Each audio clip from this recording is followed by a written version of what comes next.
So you have just been told to just sit down and write. That's the advice that you got when you, as a writer, were trying to figure out how this all works.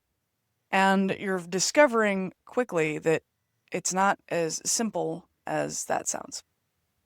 Does that sound roughly where you are right now?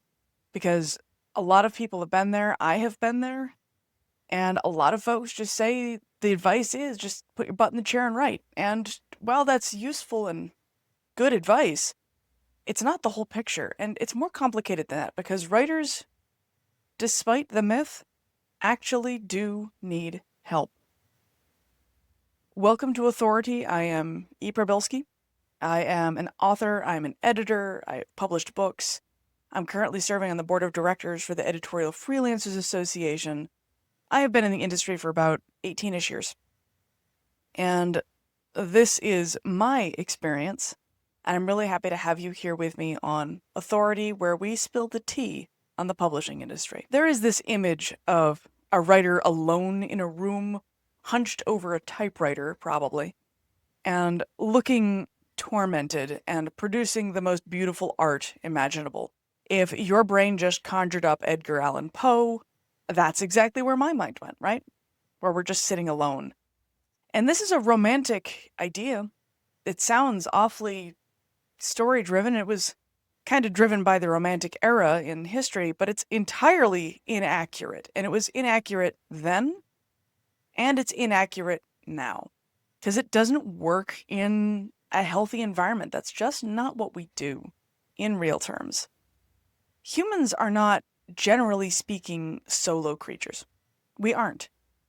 We are creatures of community. And while writers tend to be introverts, and I like my alone time, I need my alone time, we don't do everything without help. It isn't healthy. If you see me reaching over here, it's because I've got my script in an iPad that keeps turning off. I love that for me. But we can't do everything on our own. It's not healthy, it's not good for us, and it's not sustainable.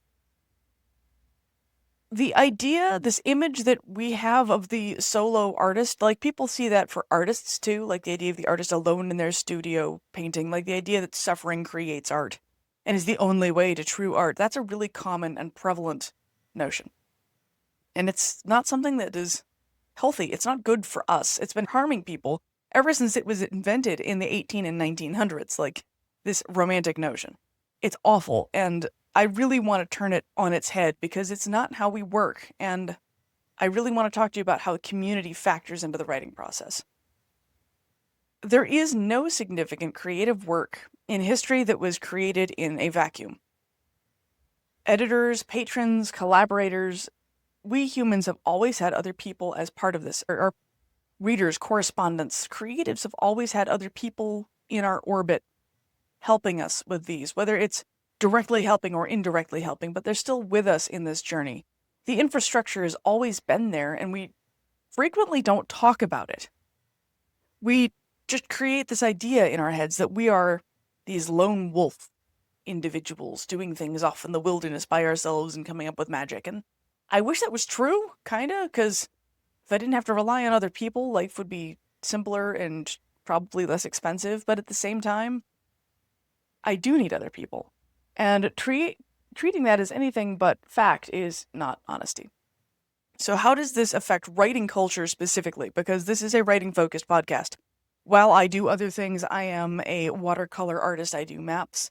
I am a musician, I sing, I play violin, I do all kinds of arts, but this is a writing podcast, so let's talk about this specifically in the lens of writing, because that's what you're here for.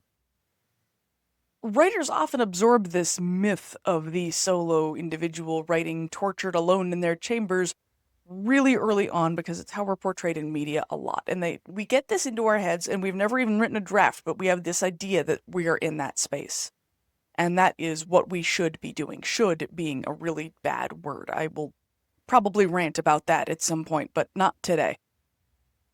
It shows up in a lot of different ways. It shows up in the way that people tend to be really territorial about their writing, thinking that other people are going to steal their baby and get in the way of their genius, or that they are the only people capable of doing all of this. That they are the only ones qualified to edit their book, to make their cover, to do all these things themselves because they have this idea that they're siloed and alone. And it's wrong. It really is. Particularly when you start getting down to things like editing and cover design, because those are not things that should be done solo in a vacuum.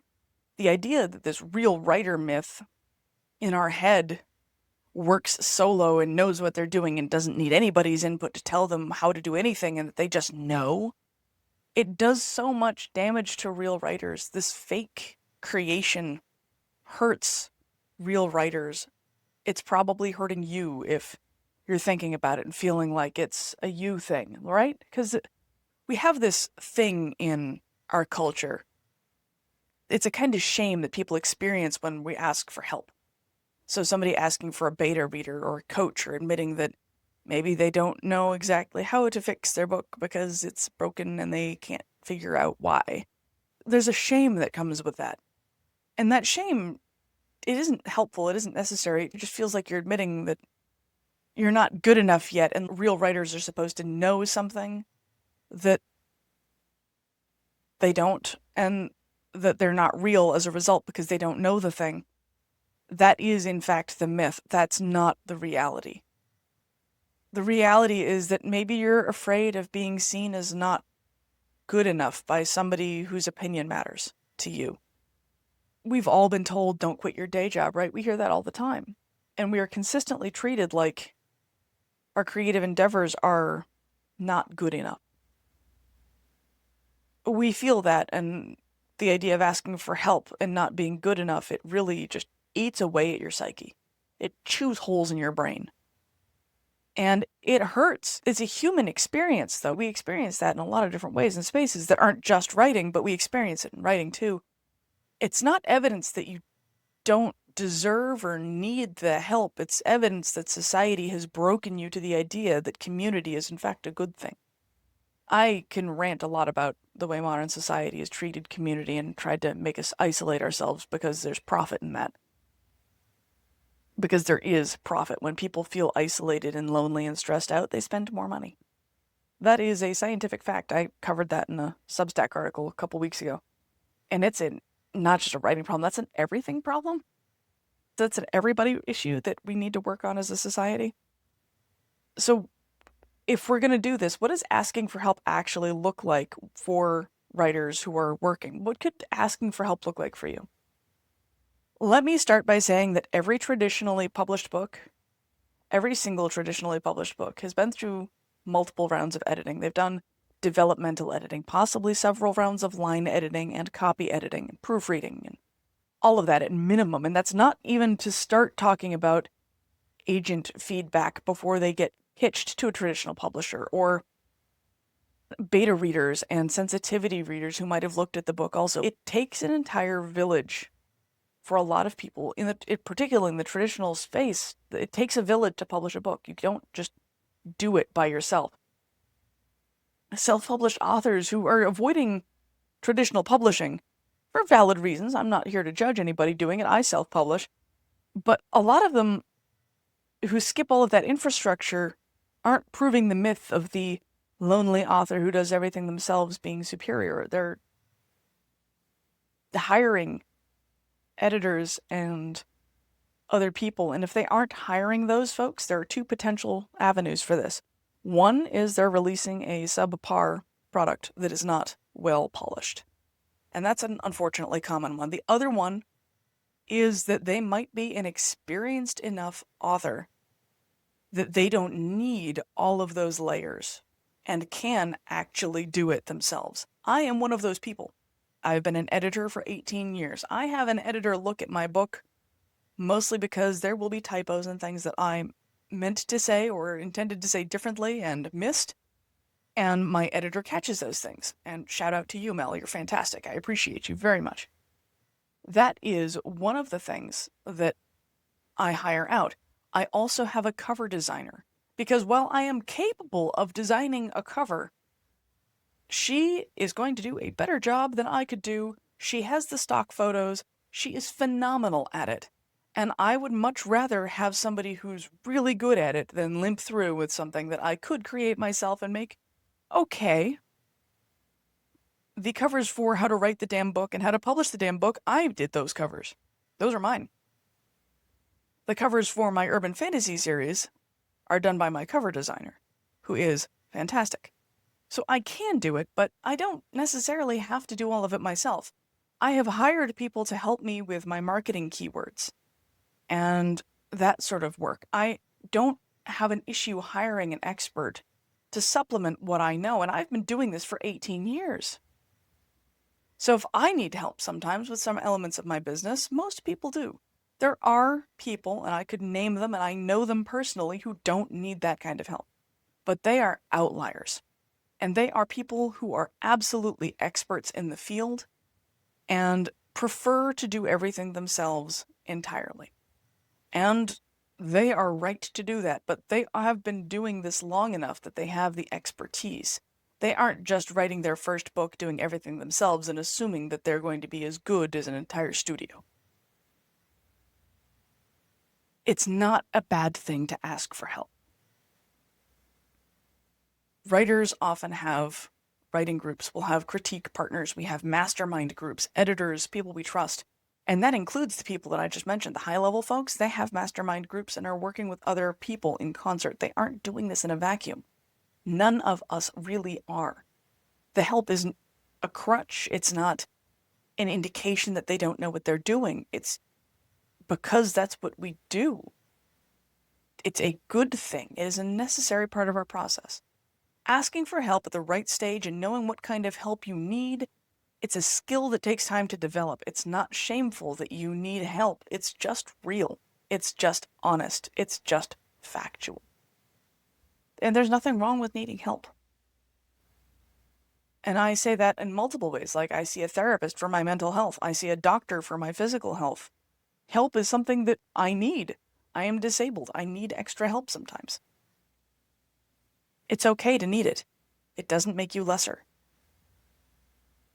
This interdependence between elements is actually a craft skill. Needing help and knowing when to ask for help is actually a writing craft skill. Knowing how to take feedback from somebody who's being critical, not mean, but critical, without destroying yourself or ignoring it and getting all huffy, that is part of writing craft, because you need to know how to receive criticism, because you're going to receive a lot of it. One of the things that I have learned is we need to have thick skins, because we are going to encounter people who don't like what we're doing, don't like the cut of our jib, don't like our face, don't like the fact that it's Tuesday, and they're going to take it out on us. Sometimes they'll have valid critiques, sometimes it's just really off the wall. And it's okay that we have those things, but we need to understand that we can accept that critique without destroying ourselves or ignoring it entirely. And knowing what critique we receive to use, knowing what we actually should be using. Somebody came to me and said recently, you know, you use the word really an awful lot. And I was like, well, crap. Knowing that I have a crutch word means that I need to start working on being aware of that. That isn't saying that I'm atrocious and a bad writer, because categorically I'm not. I'm a very good writer. And yet I still have crutch words, and people can still point things out like, hey, you missed a thing. Should probably fix that. I can accept those critiques, and also knowing when a critique is not for me. When a critique is not going to be helpful to me or useful to me in any way. Sometimes I can just say, well, thank you so much for your feedback. I will keep that in mind, and then promptly ignore it. Because it isn't at all useful to me, and it isn't for me, but I can receive it and set it down and say thank you very much. Being able to articulate something in my book that isn't working, that I need to figure out, to somebody else in order to get the help that I need, that's craft. Being able to tell a cover designer, here's all the things I really need on my book cover, here's how I think this needs to go, is craft. It's not writing craft, but it's part of the crafting of books. The people who get really good really fast are the people who learn how to use other people's skills and feedback and incorporate that. I have an author that I have worked with who went from night and day between books. The writing just went from, their entire style changed in ways that I was like, is this the same person? I almost didn't believe it at the beginning because the change was so dramatic and in a good way. They had gone from one type of writing to another and had really embraced and studied a lot of deep craft stuff and incorporated it, and had taken a lot of my recommendations and suggestions working with them in the past and really drilled down into those suggestions to create something pretty amazing, to be honest with you.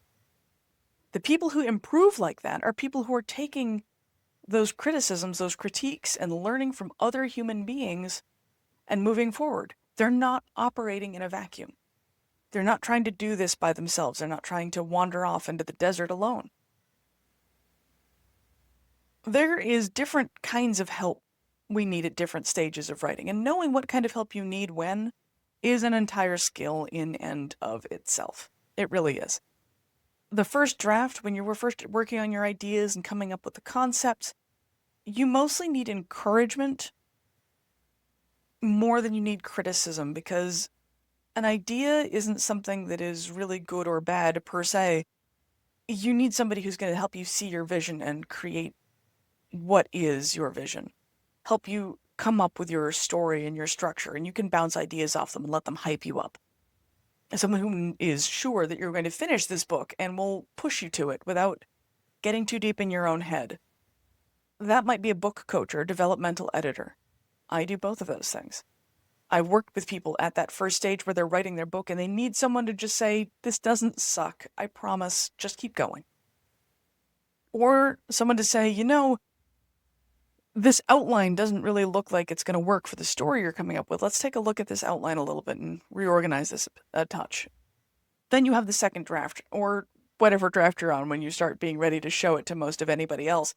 That's when you're ready for structural feedback about plot development and characters and narrative, and someone who's read the whole book as it's written and can then give you feedback. That's a developmental editor's realm too. They can help you beforehand by helping you structure the thing and then helping you after you have that draft with the next piece of this puzzle. That can also be a beta reader too, who can read that too. You can have beta readers who are like, I love your idea, but this story doesn't make sense, and then you have to go back and fix it. So you need maybe help at that point. Then the next steps are revisions. That's when you start looking at line editing and copy editing and proofreading, which are all different skills and oftentimes deployed by different people. I can do line and copy edit together, usually, most of the time. But I still advise almost anybody have at least 2 sets of eyes on your book, because after I've read something once or twice, I'm going to start glazing over certain kinds of errors, and another set of eyes really needs to look at it. And that's just human reality. That's just fact. So I always advise at least 2 sets of eyes on any project. That's one of the reasons why when I was running a publishing company, there were 2 editors for every project. You had the one who was doing the bulk of the main work and intake, and then you had one doing the final polish who hadn't read the book about 12 times, looking for errant commas and quotation marks facing the wrong way and the last little tiny pieces, while the rest of the bulk of the work had been done by somebody else. Then once you hit publication, you've got folks who can help with that too. You're going to need industry knowledge and maybe legal advice in copyright issues, or help building your platform and learning how to build your platform. Because also, let me tell you, asking for help can also look like buying books written by other people on the subject. That is asking for help. It just looks a little different because it's not a one-to-one thing. Or watching YouTube videos. Watching this podcast is you, in fact, asking for help, because it's you saying, well, maybe I don't know everything and I could stand to learn a couple of things. And that's what this is. That's what this conversation is, me helping you. And there's no shame in it. I needed help when I started. I still need help regularly. And I love that I get to spend time helping others because I'm passionate about it, which I'm pretty sure you can probably tell if you've listened to my podcast or read my articles. It's also something that you should understand is the help that you need in your first year, in the first time that you're publishing a book, is not going to be the help that you need at year 10. The help I needed year 1, just understanding how to publish my book, is not the assistance I need now. I don't really need somebody to help me catch my adverbs. I don't really have too many adverbs, and I'm not using too many to be verbs. I'm not really flattening a lot of it. So I don't need that kind of help at this point in my career. But the help I do need is my cover design, or I need help figuring out some of my marketing stuff. Those are all things that I need help for, and I ask for help for, and I receive help for. The idea of the solitary genius in their writing cave with nobody else around, not helping them, not giving them any kind of feedback, is a myth. And this is the start of a series that I'm doing on myths in writing and the myth of whatever it is in writing. I'm going to be doing a series of, I don't know, 5, 6 videos, something like that, covering some of these myths, because there are so many and they are so damaging to us, and we really need to let them go.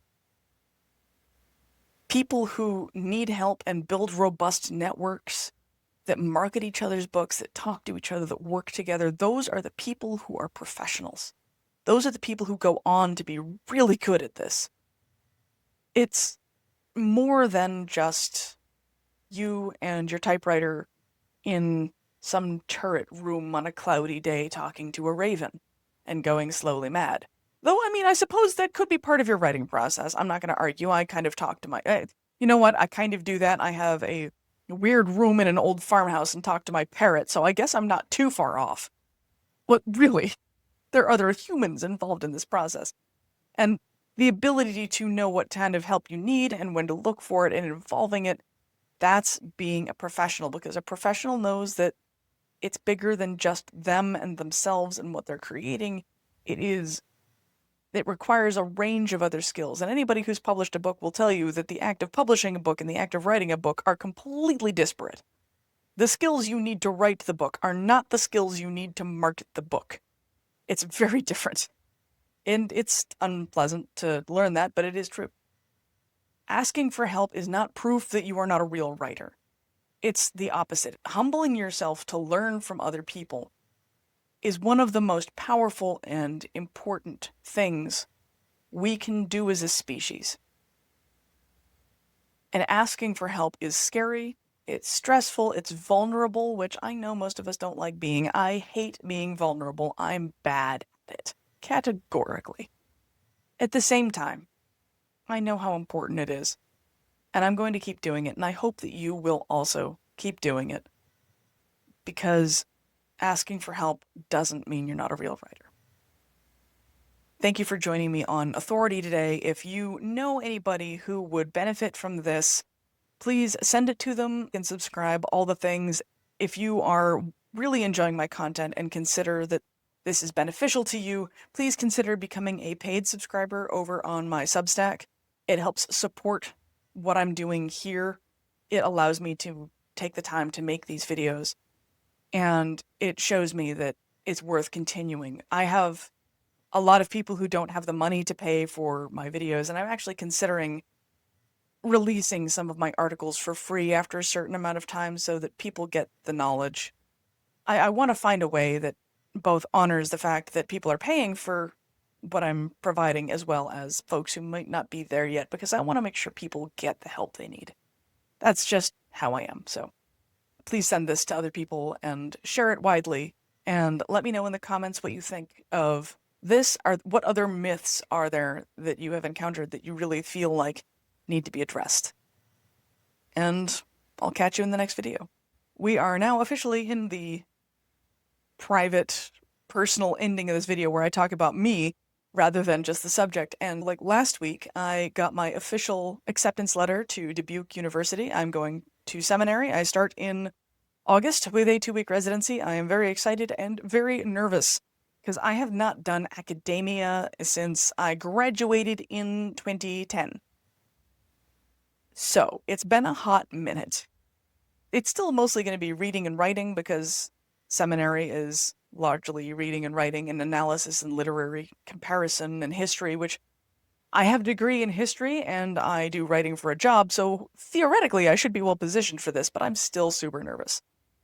I'm hoping that it goes well, so yay. Anybody who doesn't know yet, I'm looking to become a chaplain, which is somebody who does spiritual care for people who are in crisis. It's essentially the spiritual end of mental health care. I'm actually looking to get a minor in psychology because I want to be better at that. but it's working with folks who are having issues and going through a lot. So a chaplain is somebody who will come into a hospice space and talk to folks about what they're feeling and their families. They might go to somebody who is in prison and talk to them about where they're at in their spiritual life if they feel like they want to talk. It can be somebody who's caring for the spiritual needs of first responders dealing with things. It can be somebody going to disaster zones to help folks who are in crisis. It's not the same as mental health care traditionally, but it's close. And I feel really strongly about this, so I'm super excited to be starting to do this. So wish me luck. I'm looking forward to it. I'm going to keep doing all of the writing and editing and the things you know me for. That's not going away, but this is just going to add another dimension to what I'm doing. So I will see you again in a couple weeks. We will be tackling the next myth. No, you don't get to know what it is yet because I've forgotten and I'm not looking it up. So we'll fight it out together. I'll see you then. Take care and stay safe.